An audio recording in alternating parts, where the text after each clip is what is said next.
Yeah, thank you. It's a pleasure to be here. I didn't expect it to be warmer outside than inside when I got to Detroit. Okay, so I'm sorry we're not in the yard for this today. But one of the things, I want to take just a minute and I want to thank the folks that organized this. As a former chair of IMA, it's great to see people stepping forward and creating events where everybody can get together and talk about costing and management accounting. But in particular, I want to emphasize costing because one of the hooks Doug gave me when he called me up and he says, I only put on conferences that the founder of the IMA, J. Lee Nicholson, would like to attend. And I said, man, that's my kind of conference. So I commend all of you for coming to this conference. I think the topics that are spoken about at this conference year after year are the most important topics. They're certainly the ones that are of the most interest to me. Now, like Doug, I've always been concerned about the problems of methodology and the discussions of methodology in management accounting. And we're going to talk a lot more about that, but I spent most of my career in the federal government. I was in the Coast Guard for 28 years, which gives me some interesting insights and probably allows me to stay as far away from financial statements as I do, because when you're working below the agency level in government, you're dealing with a fixed set of resources and allocating those resources. And you can't turn people into cash or cash into people. You have to work with a very constrained set of resources and get the most out of them that you can. But the quote I found very disturbing is in the Statement for Federal Accounting Standards number 4. And the topic of that standard is managerial cost accounting. Okay, and what it says is managerial cost accounting is the servant of financial accounting and the servant of budgetary accounting, and it can also be useful for managerial decision making. I guess you'd expect that in an accounting standard sort of thing, but I mean, I always thought it was all about managerial decision making. That's the reason we created costing and managerial economic information. Costing gets pulled in a lot of directions. You use it for financial reporting. You use it for performance measurement. You use it for behavioral change measurement. So the question becomes, what does costing look like when it stands on its own? To be a little more blunt, what's it look like naked? Okay? And I've always wondered about that, and I always wanted to put it together. And I hope as we go through this little process, you'll start to see and get a sense for how we peeled away all of the many veneers that are put on costing to try to get down to some of the things like Doug just talked about in his last presentation. How do you use it for decision making once you disconnect it from everything else?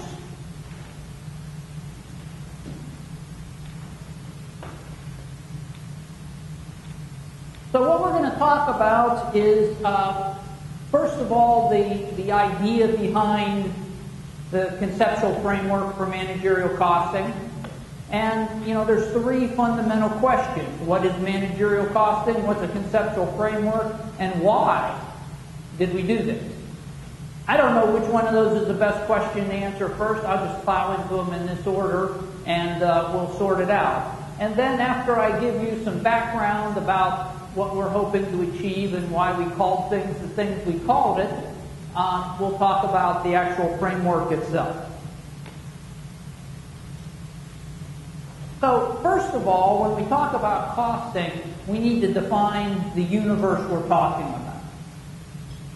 So at this point, I'm talking about what is managerial costing. This diagram, I think Gary Kokens may have developed it originally, but now it's published in the International Federation of Accountants document, which is an international good practice guide on evaluating and improving costing in organizations. And what it does is it presents costing in three arenas. First, cost accounting. Then performance evaluation and analysis, and planning and decision support. So it takes managerial accounting, calls it cost measurement, and divides it into three buckets. Now, what most of you have experienced and what most of you have learned academically is the principles associated with cost accounting over there on your left. And when you do that, what you need to understand is the principles that you're dealing with are not the principles of, I'm going to use Doug's term, managerial economics. They're the principles of financial reporting. So let's look at that a little bit. Some of the differences between financial and managerial accounting. First of all, the principles of financial accounting are established to inform investors and creditors in public capital markets, right? They're not meant for you and the people inside your company. You are not their primary customer. The other thing about them is that generally accepted accounting principles are a social convention. They're a social consensus. They're not some truth handed down on a mount and written in stone. They are, in fact, a group of people, for us sitting in Connecticut, that coordinate this social consensus and come up with what they should be. So what is managerial costing? Which I'll explain a little bit later. I have to say it's a subset of managerial accounting. Managerial costing, as we define it, is meant purely to inform managers and employees so they can create long-term value in an organization. It's about truth. Now that's a strong word to use, and some people are going to be kind of like getting anxious about the use of that word. But it's about operational and economic truth. And I'll talk just a little bit more about that as I go. And I would argue that the truth about costs is found in understanding the organization's resources, their employment, and their operation. Does that make a little bit of sense to you? A couple of very different things, and I think there's very different principles that stand the potential to significantly distort what you're talking about. So, when we did this conceptual framework for managerial costing and we hold discussions, we are not thinking about cost accounting. We don't care about financial standards. We don't care about financial reporting. We don't care about investors and creditors. That's not part of what we were the least bit concerned about. They are completely written out of the playbook here. We are only concerned about the ability to do performance evaluation and analysis for long-term value, and then to do the planning and decision support.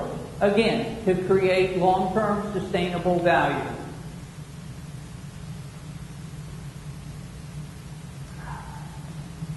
So, just to get a couple of terms straight for the rest of our discussion. Cost accounting, tool for financial reporting. It has its own set of principles that are written into generally accepted accounting principles, and you follow them. We don't. Management accounting. Now, I love that term. but I couldn't use it for what I was doing in this project because management accounting is defined by the IMA and the Statement of Management Accounting number 1, and it's basically all the activities of the professional accountant in business. So we didn't use that word because it's kind of been taken by our sponsor and defined already. So we had to come up with another word. I like Doug's managerial economics word. That's a good word. I like costing a lot. I ended up with a mix, managerial costing. That's what we came up with and we decided to go with. And what we've defined it at is the tools or the body of knowledge or the principles necessary to do costing for managerial decision support. That's it. So, managerial costing. I hope you understand where we got the name and what's going on with that, why we call it what we call it. All right. Now, what is a conceptual framework? That's the next question. Does anybody know what a conceptual framework is? Has anyone ever read one? Because they exist in accounting. Well, what it is it's the objective you seek to achieve and the boundaries you want to stay within as you build standards or a model. It establishes the objectives of what you want to do, the scope, the principles, the constraints, and the concepts. All right, so every set of generally accepted accounting principles, FASB, IASB, the International Public Sector Accounting Standards Board, the federal government, has these conceptual frameworks. Most of you are accountants, I'm going to kind of assume here. Have you ever heard of relevance, faithful representation, comparability, understandability, and the constraints of materiality? Do those ring a bell? You know where they're listed? In the conceptual framework for the FASB. That's where that comes from. They're not in the standards, they're in the conceptual framework. Conceptual frameworks make a lot better reading than accounting standards, I got to tell you. So, just to give you a sense, when the IASB and the FASB decided to combine standards, the first thing they did was launch a conceptual framework project to make sure their standards were going to start from the same set of objectives and scopes and characteristics. Okay? When the federal government decided it needed accounting standards back about 1980-something, mid-80s, that's what it started with, conceptual frameworks. I was on something called the International Public Sector Accounting Standards Board. The goal of that body was to basically take international accounting standards and turn them into something useful for government. And we were under a lot of pressure to just, why won't this work for government? Why won't this work for government? Well, what it turns out is we knew there was something that wasn't working, but without a conceptual framework for public sector financial reporting, we couldn't argue with them because we were held to their conceptual framework. So the Public Sector Accounting Board had to go out and start a conceptual framework project to figure out who our primary customers were, and all the different things that are in conceptual frameworks. So that's why I thought, based on my experience in a standard setting body, that managerial costing could use a conceptual framework, something to ground us, something to stand on, something you could use when you departed from GAAP inside your company, when you didn't reconcile to the financial statement for a decision you were making. I mean, when you do that, you're out there on your own, right? The auditors aren't going to back you up. Nobody's going to. Hopefully we're giving you something to back you up.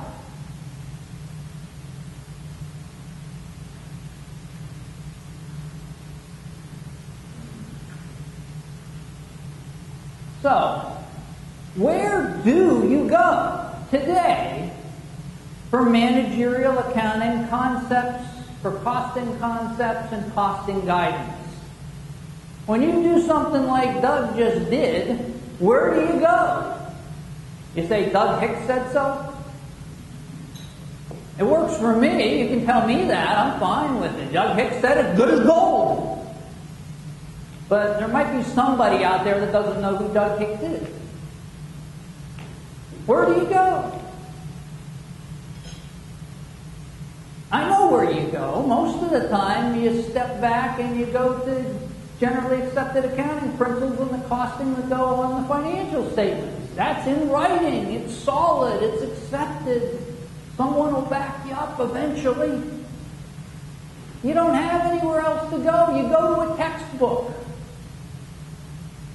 Anyone ever pull out their textbook looking for a new way to solve a problem? You know that dusty old thing from that one cost course you had when you were getting your accounting degree or something? Yeah, I know. It's not real solid. The textbook probably didn't even have something like activity-based costing in it, did it? You know? You got to go out and buy a new one. You're shocked by the cost of textbooks these days. So, that's what we got. That's where you go. You know, and textbooks are pretty method-centric. They're a little weak on principles. And the principles are all mixed up then with financial reporting parts. Where do you go for principles when you want to build a better cost model for your organization? You're not satisfied. You know, the manufacturing guy's hitting you and saying, the costs you're giving me are just stupid. You want me to do overhead? I mean, I don't control overhead. Talk to someone else. You know, why are you putting this on me? You know, why are you using tax depreciation for my ROI? This equipment's valuable equipment. You know, it's going to work for another 10 years. You're telling me it's fully depreciated. You ever see a situation where salesmen get rewarded based on their margin, and you have two production lines, one of them's new equipment, one of them's old equipment, they both make the same thing, the salesmen are all lined up over here with the old equipment,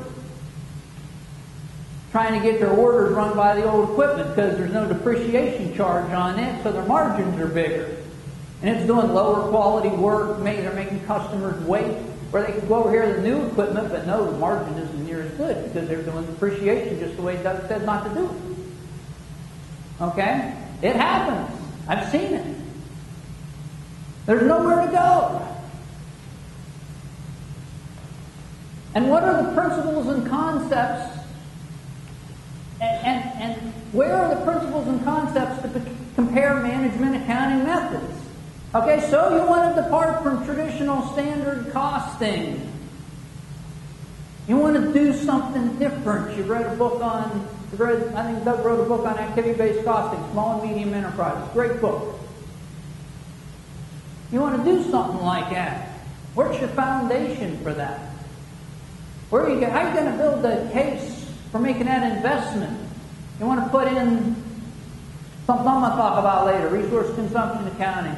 You want to use Grun's Plan Cost and Reckoning. You want to do something different because you've been to a seminar and you found out it's good. Where do you go to get that kind of support for that sort of thing? Especially if you're going to go then and depart from the financial statements. There's nowhere to go. Nowhere to go.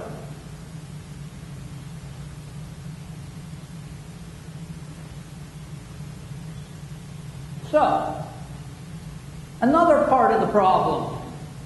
These are all the management accounting methodologies Gary Cochins could think of. Okay?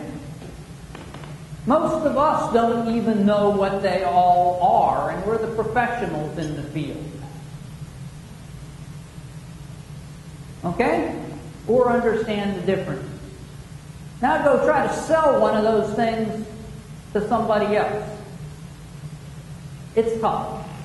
And in the management accounting arena, in the costing arena, once you depart from financial statement stuff and financial reporting stuff, you are truly on your own. And that bugs me.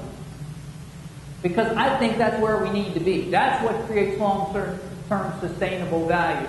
If I had to put my finger on one of the biggest problems with today's volatility theoretically in the stock market, it's because financial reports are oversold. People think they're significant and they really mean something and that they're reality and that they're true. They don't understand they're not. Okay? So, now we're going to talk about my solution. Not mine, my group's solution. The collected wisdom of 7 individuals and a lot of reading and a lot of thinking. And I hope you'll find it useful. And even if you don't find it useful, I encourage you to be supportive of it, because what I really, really hope for as a result of getting this thing published and out there is that someone comes along and does it better. Because cost accounting, managerial costing, management accounting has been around for well over a century as a defined discipline, and nobody's written this down yet. It's not been done. Now, it seems like some academics should do this, doesn't it? Seems like a good thing for academics to do. They won't touch it. It's the way academic research is today. You got to do things based on hard, solid data. And this is about thinking. So practitioners have to support this thing. So even if you're a little marginal on this, do the best you can to encourage somebody else to do it better, okay? Because that's the real goal here. We had to do it once in order to get it done better.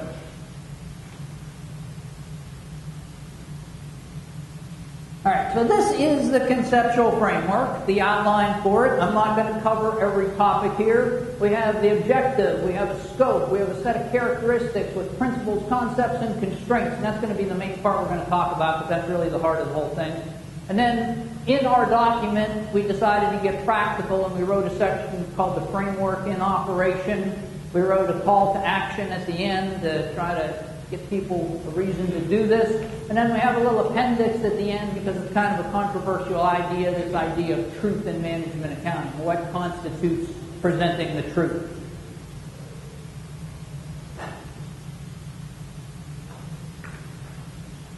So, the first thing we had to think about when we're doing this conceptual framework is, what is the objective of managerial costing?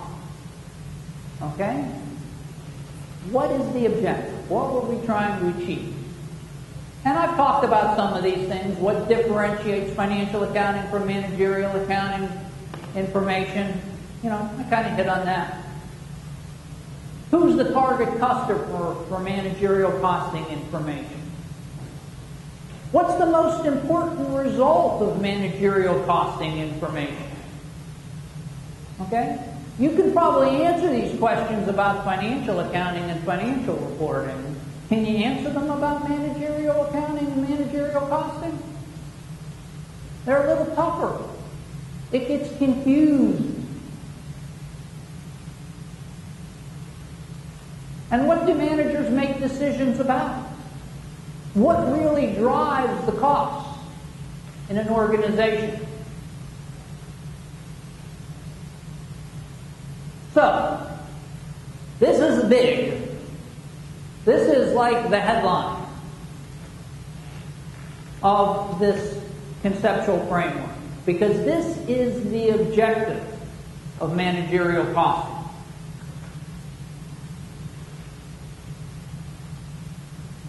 This is where we have drawn the line to separate ourselves from all the other types of accounting activities. The objective of managerial costing is to provide a monetary reflection of the utilization of business resources and provide cause and effect insights into past, present, or future enterprise economic activities. Managerial costing aids managers in their analysis and decision making and supports optimizing the achievement of an enterprise's strategic objectives.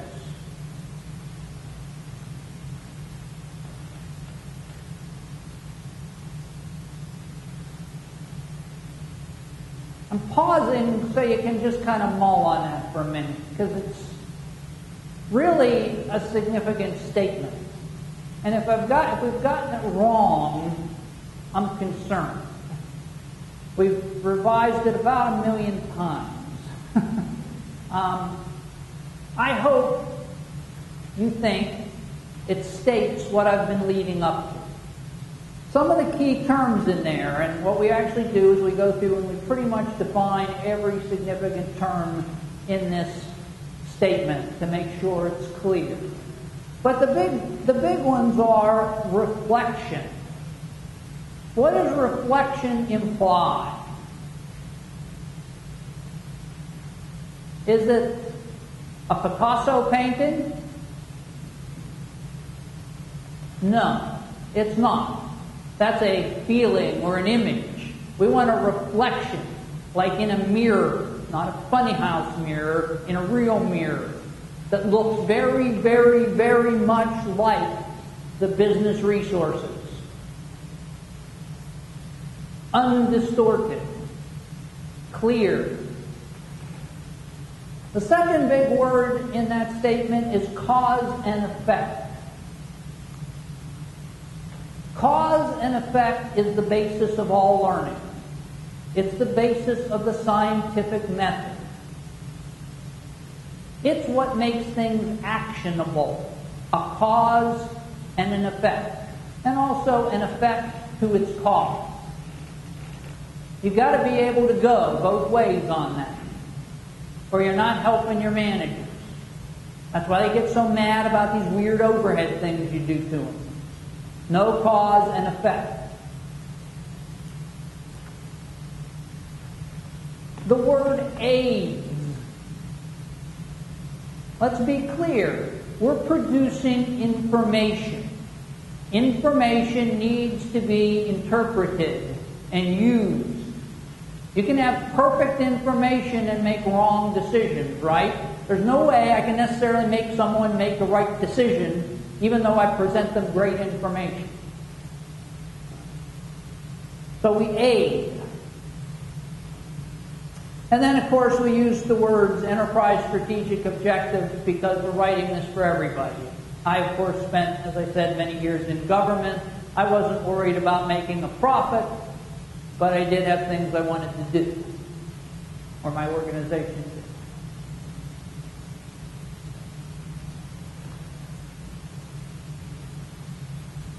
Okay, so that's the objective. That is my headline. It's all downhill from here. So if you weren't excited about that, all right, sorry. Now I'm going to skip the scope. Scope's kind of boring. We're going to talk about the heart of the model, which is the characteristics. What are the principles? And then we're going to talk actually about the constraints and then the concepts associated with managerial costing. Now, we use the process like this.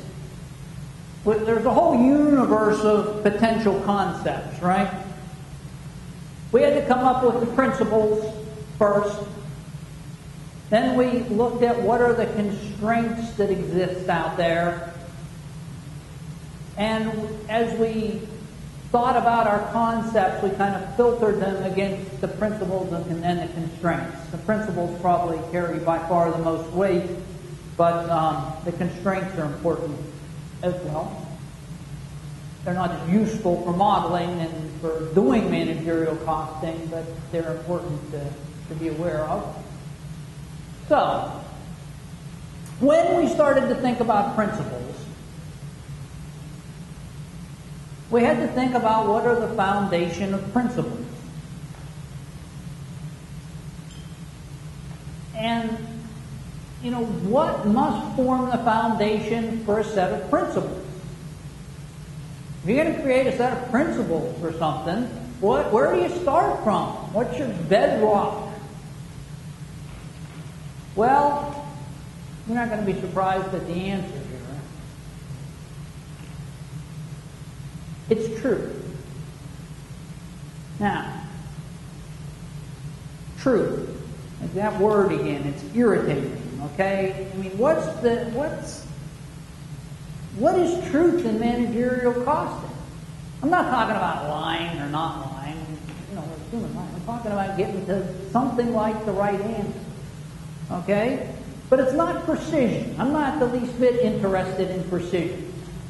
If anything, truth in management accounting is an asymptote. Remember what an asymptote is from your math days? That's 1 divided by 3. 0.33333333. Depending on how much time you spend calculating it, you can come closer and closer and closer, but you're never going to get there. Okay? So we accept the fact that we're not talking about precision, but we are saying that somewhere out there you can pretty much pin down when you're right.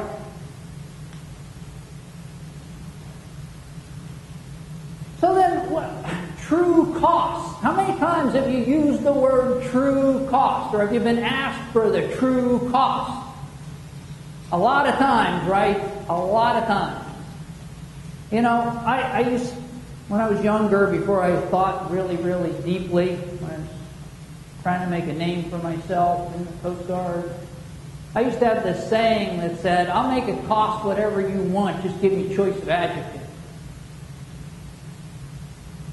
I got a long way with that, but was I helping anybody? No, I wasn't. I mean, I suppose that's the kind of thinking that caused them wrong when you get right down to it.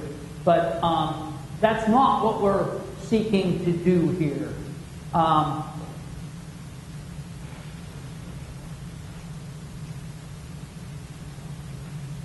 What we did was we did some research into philosophy. Okay? And the easiest way to check this is go to Wikipedia and type in truth. And what you're going to find is a description of 7 definitions of truth. Okay? So we're not completely off the map here. We've settled in on one particular definition of truth that we think is relevant to managerial costing. And it's called the correspondence definition of truth. Aristotle thought of it. Okay? And what it means is truth corresponds to facts. Now I know there's a lot of wiggle room in here. You have to go to Wikipedia and read about it if you want all the details, or somewhere else. Truth corresponds to facts. And the way we apply that to managerial costing are resources in operation create a factual situation.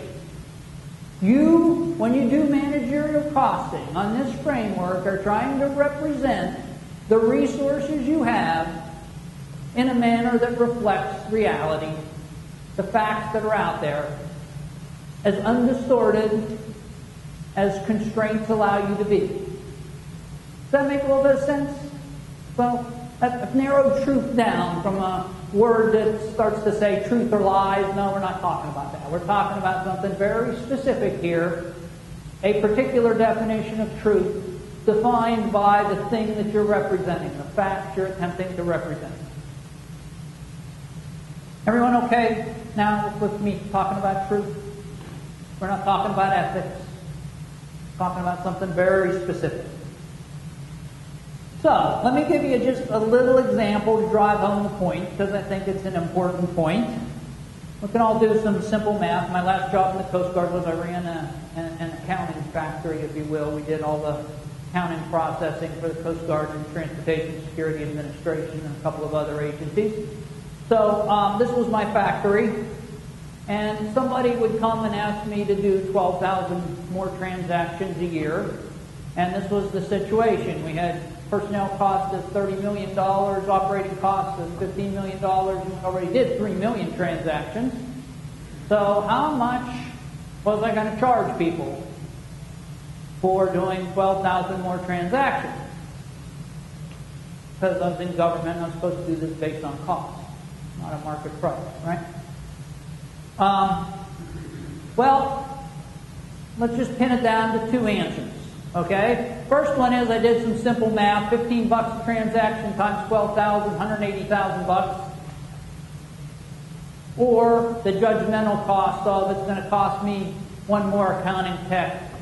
Maybe I'll need to buy a new computer. Maybe I need to buy a new workspace. You know, which one of those, under my definition of truth, is more truthful? Who says the first one? Who says the second one?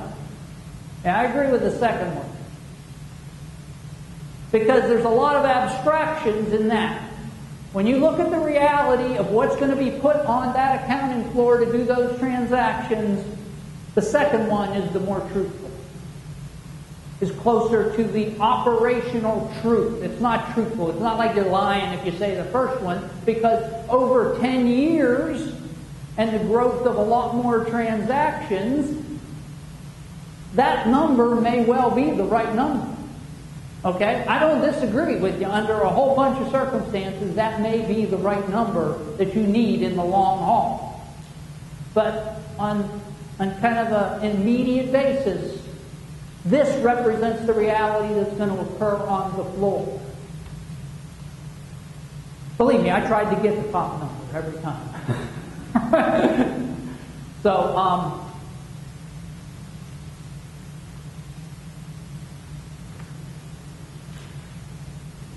now, we're back. We're going to talk about the principles for a second.